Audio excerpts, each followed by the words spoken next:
This is Jarrod Horak, and this is my latest 2023 Preakness video. And in this video, I'm going to profile Preakness contender Disarm.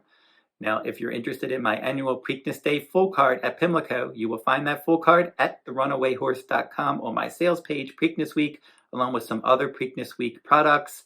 And you can also purchase my Preakness full card at horseracing.nation.com and todaysracingdigest.com. Over at horseracing.nation.com, you can also find my daily best bets blog in the handicapping section on the front page.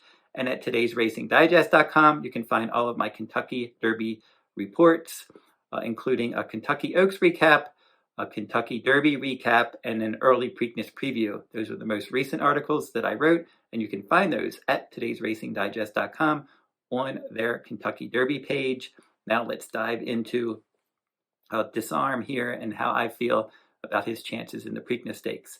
This one was sired by Gunrunner, and Tapit is the dam sire. Joao Rosario was his rider in the Kentucky Derby, and Steve Asmussen is his trainer.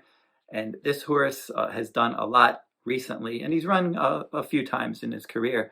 At Churchill Downs, June of 2022, he was third in his first career start. Then he broke his maiden at Saratoga, second time out last August, and then he's ran his other races this year.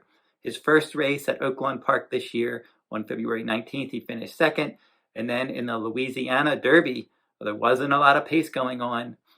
In that race, Kingsbarns controlled the pace up front, and Disarm rallied from sixth to finish a clear second in that race at 1 mile and 3/16. But he did not have enough Kentucky Derby points to qualify for the Derby at that time.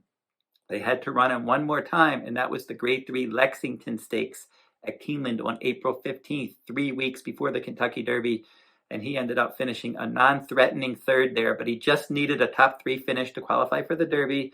Mission accomplished. He got third there.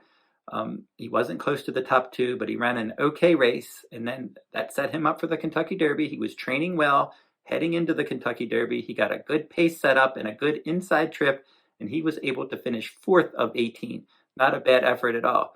So now he's being considered for the Preakness Stakes, but he's run a lot recently because, as I said, he ran on March 25th in the Louisiana Derby. Then he came back on April 15th in the Lexington. 3 weeks later, the Kentucky Derby on May 6th. So the Preakness Stakes will be 2 weeks after that on May 20th. So he's been running a lot lately. And also, he's run in 3 stakes races, and he doesn't have any victories. But he was competitive in all 3 with a second, a third, and a fourth. So if he does run in the Preakness Stakes, I would definitely consider him an underneath candidate for the trifecta and the superfecta and the super high five as well. So that's my look at Disarm and how I think he could do. But I think the main problem with him is he likes to come from off the pace. And right now, 9 horses are pointing to the Preakness, and there's not a lot of pace signed on. Not a lot of horses that like to show early pressing speed. In that Kentucky Derby, he got a lot of pace help, and he ended up running 4th.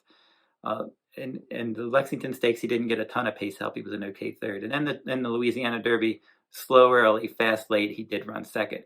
So the positive is different race shapes and different pace scenarios. He's able to adapt and still be competitive. He just hasn't gotten over the hump to win any of those stakes races yet. So overall, I consider him more of an exotics contender rather than a win contender.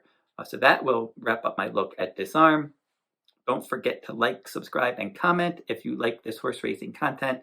And I'm going to be profiling all of the Preakness probables this year on my YouTube channel. So keep checking each day for more videos. And until I see you next time, good luck.